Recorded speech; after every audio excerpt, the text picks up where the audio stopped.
당신 앞으로 이런 소장이 왔어. 일반적인 서류는 그냥 가서 복사를 내용을 되잖아요. 이 검찰청에서 보관 중인 증거 서류라는 것은 굉장히 중요한 공문서고 그 원본이 세상에 하나밖에 없어요. 그대로 이제 재판 가면 되는 건가요? 아니죠.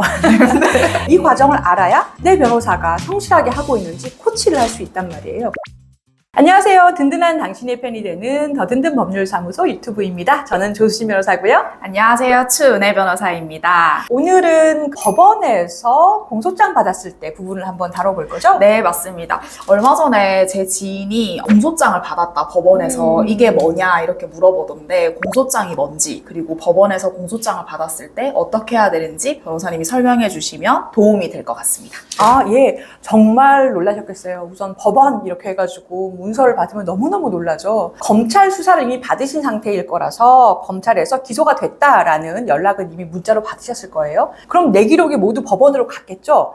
공소장이 뭐냐면 검사가 나에 대해서 누구, 주민번호, 주소, 그리고 법조문이 뭐고 어떤 사실로 재판을 해주십시오. 범죄 사실이 몇 날 며칠에 뭐 얼마를 받아서 편취하여 사기한 것입니다. 검사 누구누구 해서 소장처럼 네. 법원에 형사재판 신청서를 낸 게 공소장이에요. 네. 그걸 받은 법원은 어떻게 하냐면 담당 법관을 정해요. 그러면 담당 법관이 당신 앞으로 이런 소장이 왔어. 공소장이 도착했어. 그 담당 부서가 우리요라고 공문을 보내오는 것입니다. 그게 이제 공소장을 받으신 거죠. 아, 네. 그러면 공소장을 받은 사람들은 제일 먼저 뭘 준비해야 되는 건가요? 공소장을 받으시고 나면 조금 있으면 또 법원에서 연락이 오거나 또는 공소장과 동시에 오거나 해서 몇 월 며칠 아침 11시에 재판을 할 테니까 나오십시오라는 재판 일시를 알리는 공문이 또 올 거예요.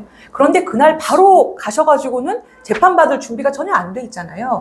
여기서 포인트가 그 전에 준비하실 게 있는데 바로 열람복사 신청을 하셔서 그 공소장이 왜 나왔는지 나에 대한 증거를 복사해서 보시는 일을 해야 됩니다. 증거 서류를 복사해야 된다 하고 하셨는데, 좀 증거 서류가 뭔지 조금 더 설명해 주시면 좋을 것 같습니다. 네, 증거 서류가 뭐냐?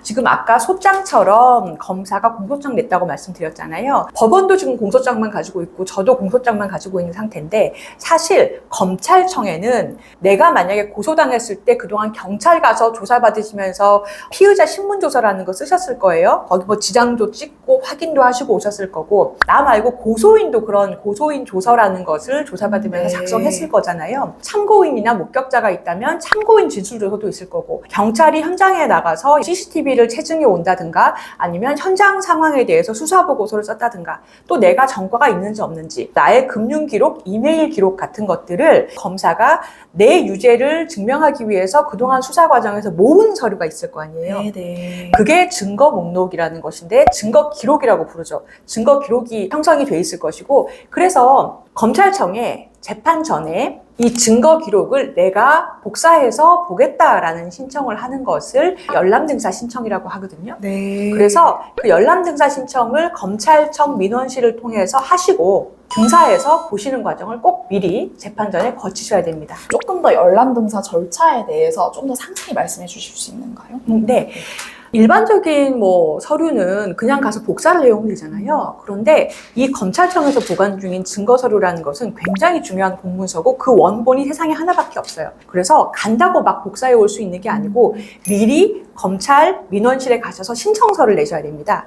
이건 우편으로 내셔도 되고 아니면 민원실에 전화해 보셔서 팩스도 됩니다 라는 데가 있어요. 그럼 팩스로 내셔도 되고, 직접 오셔서 신청서를 쓰세요 라고 하는 데가 있으면 직접 가시면 되는데요. 신청서를 쓰면 그날 바로 되는 게 아니라 검찰에 그 등사, 복사만 담당하는 부서가 있고 복사기가 막 있어요. 그리고 그것만 담당하는 직원이 있습니다. 그 직원이 보는 앞에서 등사를 하셔야 되거든요. 복사를. 그래서 그 직원 스케줄이 맞는 날에 이날 아니면 이날 오셔서 복사할 수 있어요 라고 연락이 오거든요. 그러면 그날 가셔서 검찰에서 쓸 수 있는 복사 카드를 사셔가지고 열람을 하시고 등사할 부분을 직접 복사를 하시면 됩니다. 물론 변호사를 선임하시면 이 과정을 다 변호사 사무실에서 대신 해줍니다. 아, 이거는 정말 변호사님처럼 형사사건을 많이 해본 사람이 아니면 모르는 것 같아요. 뭐 팩스로 되는 것도 있고 아닌 것도 있고, 뭐 복사 카드를 사야 되고, 이제 이런 설명들이 공소장을 받은 이제 분들에게 많은 도움이 될 거라는 생각이 들었고요. 그러면 이제 변호사님 설명해 주신 것처럼 그 증거 서류를 우리가 열람 복사했어요. 그 다음 이제 그러면 이 열람 등사한 증거 이제 다 확인했으니까